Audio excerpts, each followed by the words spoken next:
May 4th, 1945. Supreme Headquarters, Allied Expeditionary Force, Reims, France.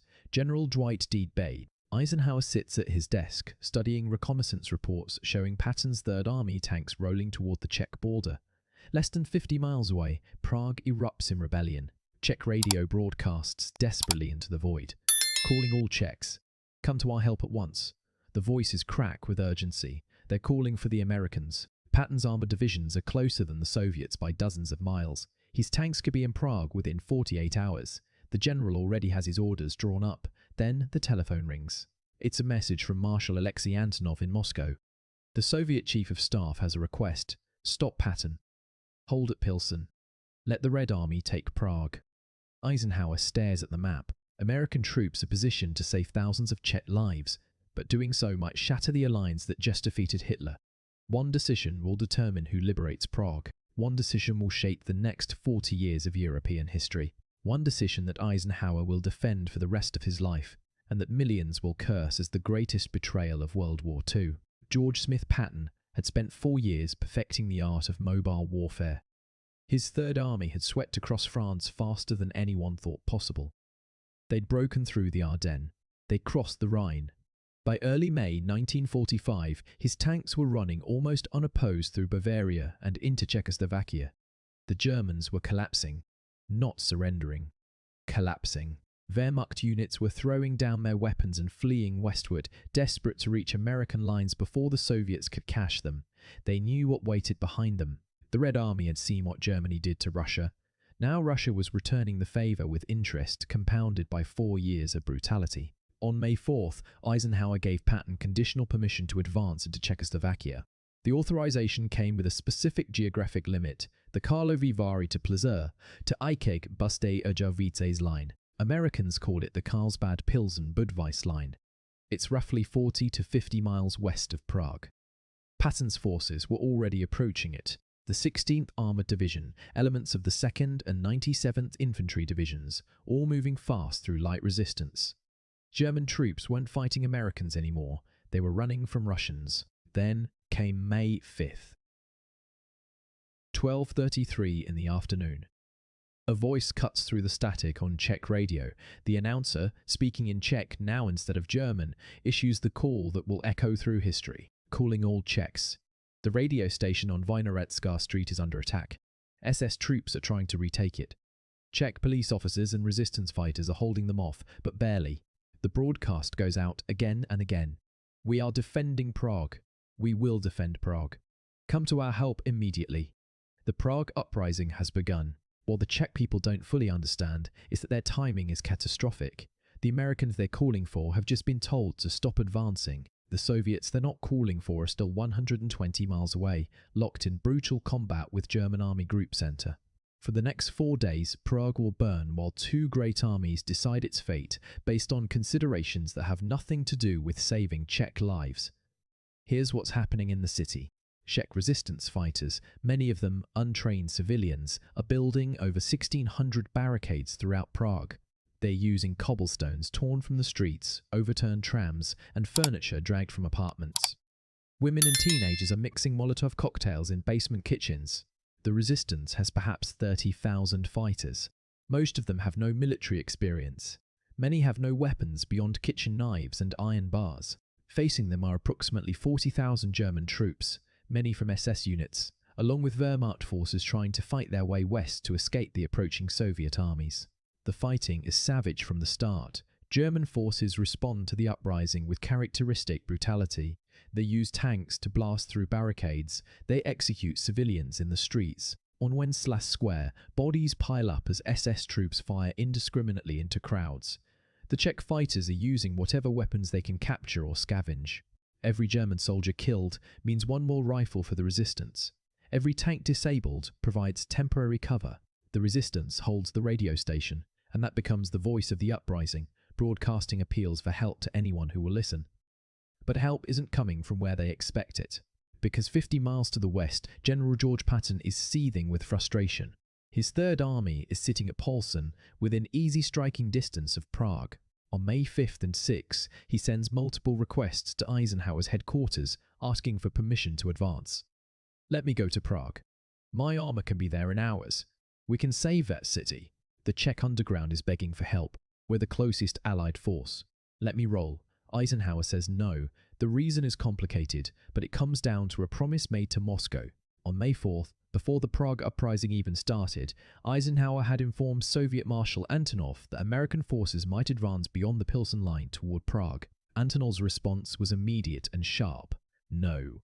Prague is in the Soviet operational zone. The Red Army will take it.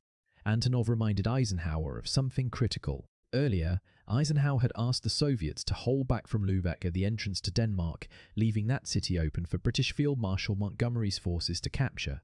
The Soviets had agreed. Now Antonov is calling in the marker. You asked us to give you Lubeck. We're asking you to give us Prague. Eisenhower faces a dilemma that has no good answer. The military facts are straightforward. Patton can reach Prague before the Soviets. American casualties would likely be light because German forces have been ordered not to resist the Americans, only to escape past them to surrender to the Western Allies rather than face Soviet capture. The humanitarian argument is equally clear. Every day the Prague Uprising continues, more Czech civilians die. Between 1,700 and 2,000 Czechs will be killed before it's over, with thousands more wounded. The Americans could stop the bloodshed. But Eisenhower is thinking about something bigger than Prague. He's thinking about the alliance that won the war.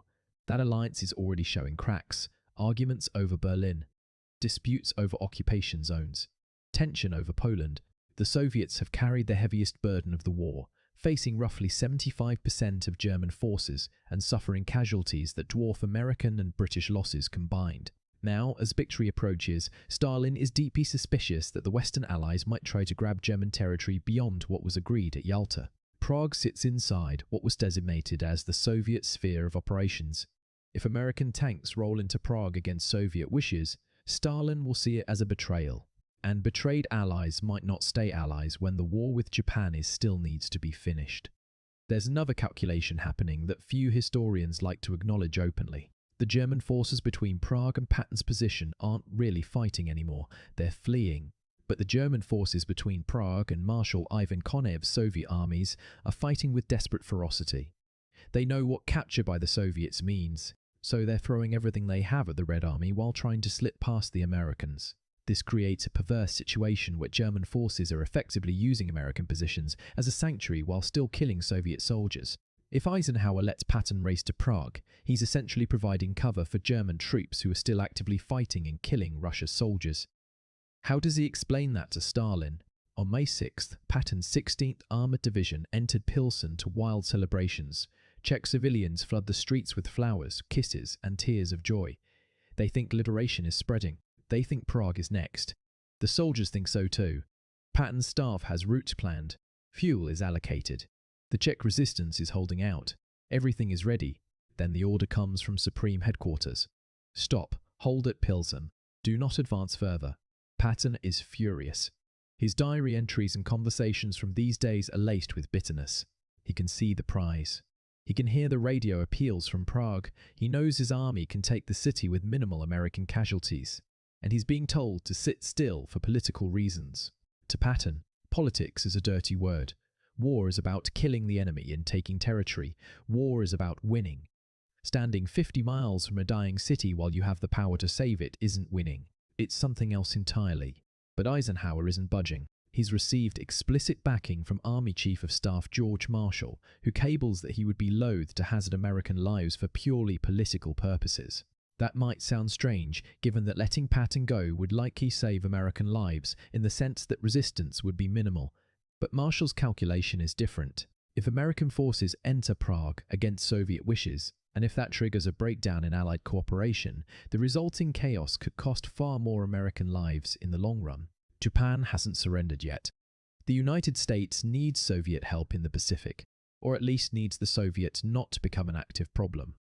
Prague isn't worth starting World War III. Back in Prague, something unexpected happens. Help arrives from the last place anyone anticipated, Russian help.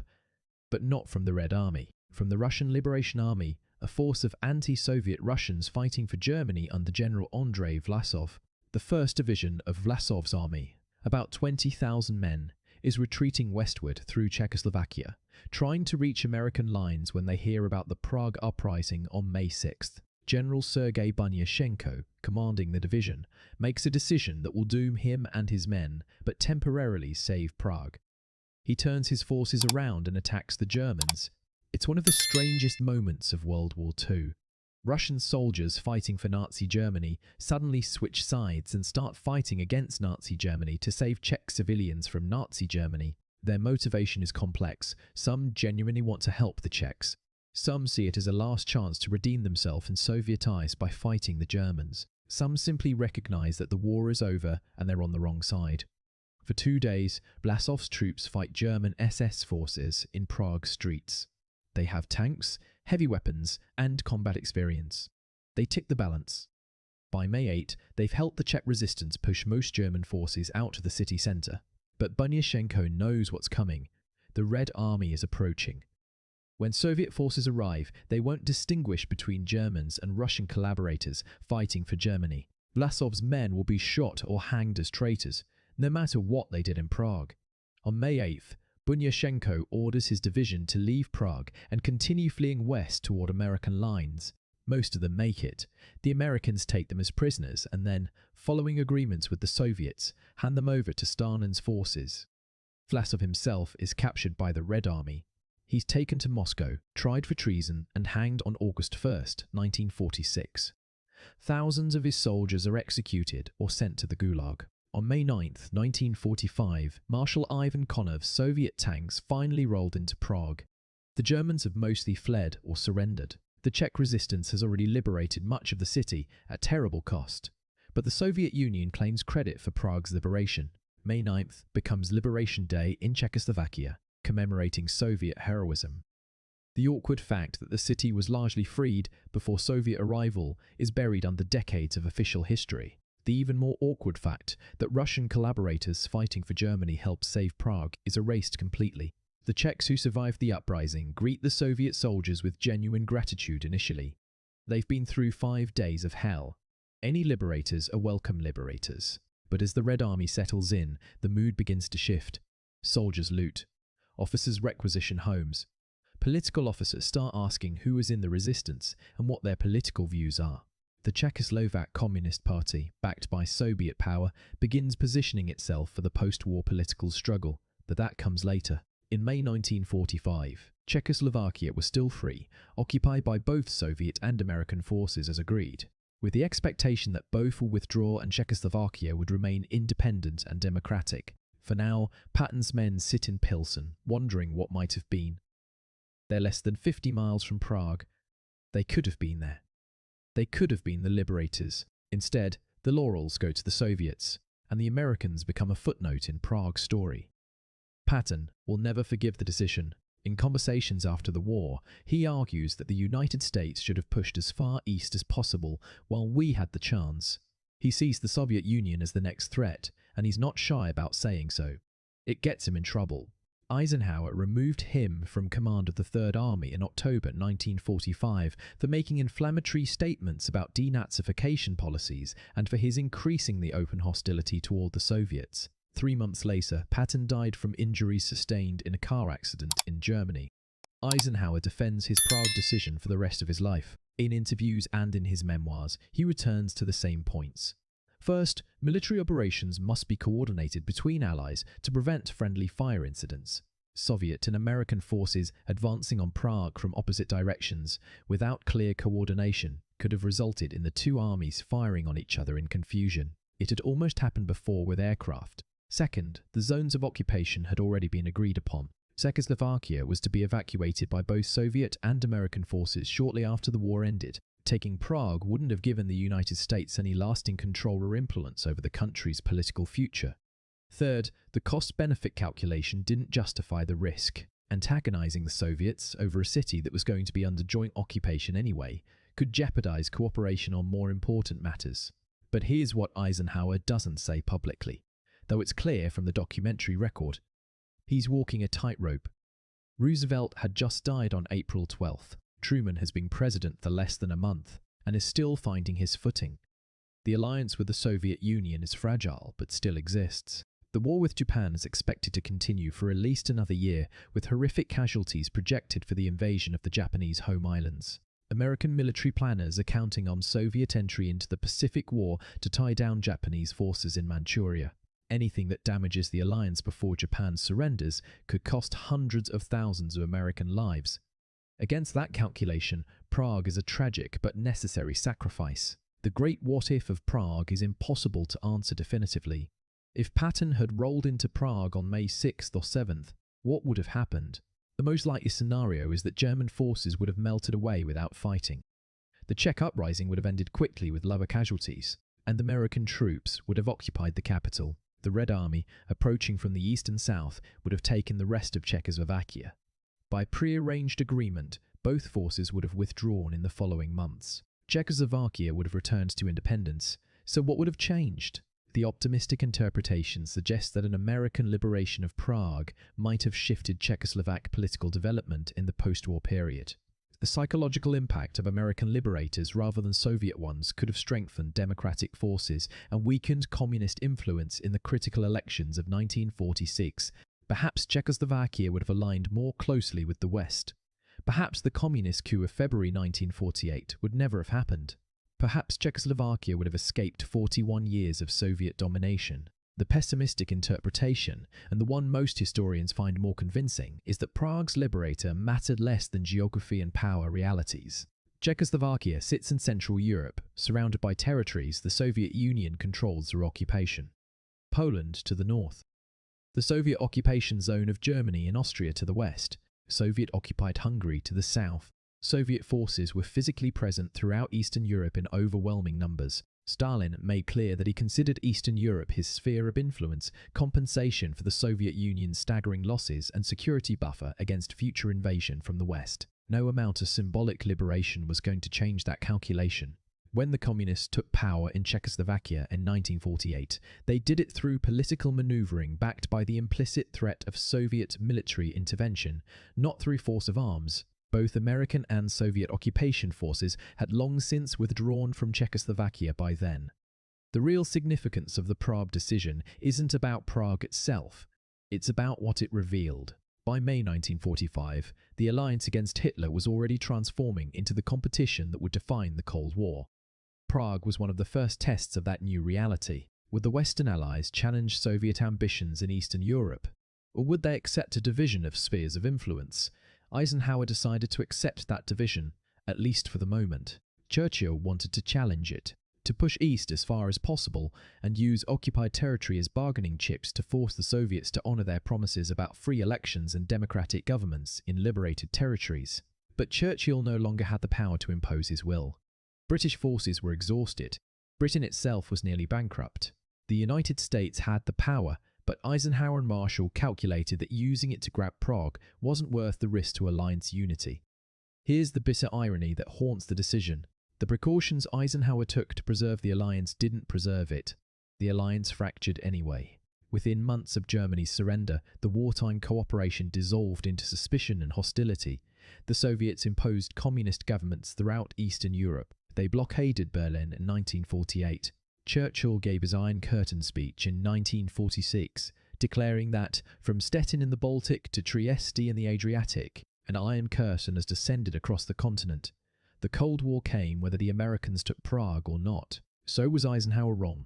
Knowing what came after, should he have let Patton go? The question assumes that taking Prague would have changed the larger pattern, and that's probably asking too much of one city. The division of Europe was baked into the outcome the moment Hitler invaded the Soviet Union and forced Stalin into an alliance with the West. Geography, military strength, and political will determined the post-war order. The Soviets controlled Eastern Europe because their armies physically occupied it, and because they were willing to use force to maintain control.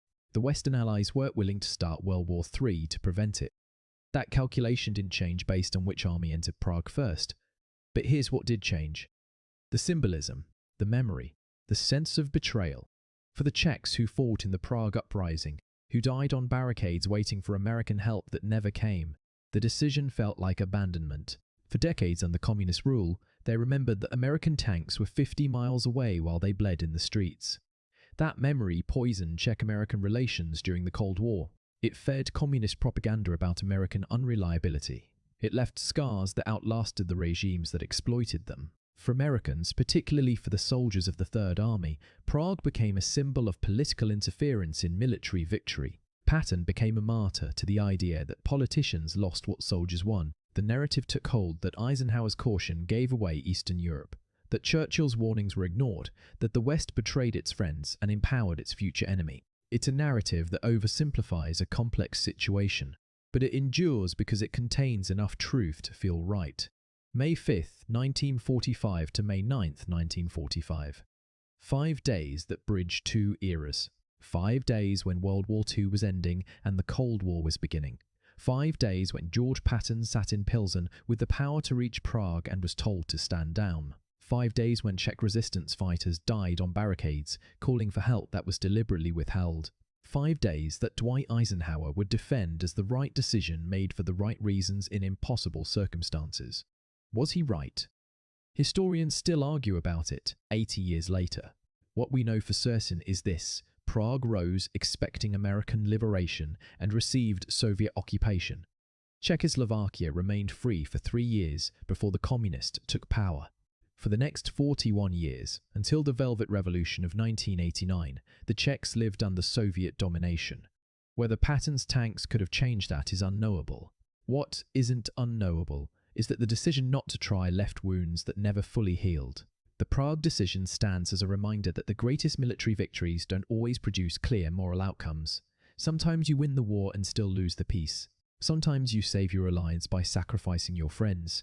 Sometimes you make the right call for the wrong reasons, or the wrong call for the right reasons, and decades later, nobody can agree which is which. What seemed like prudent military restraint to Eisenhower looked like political betrayal to Prague.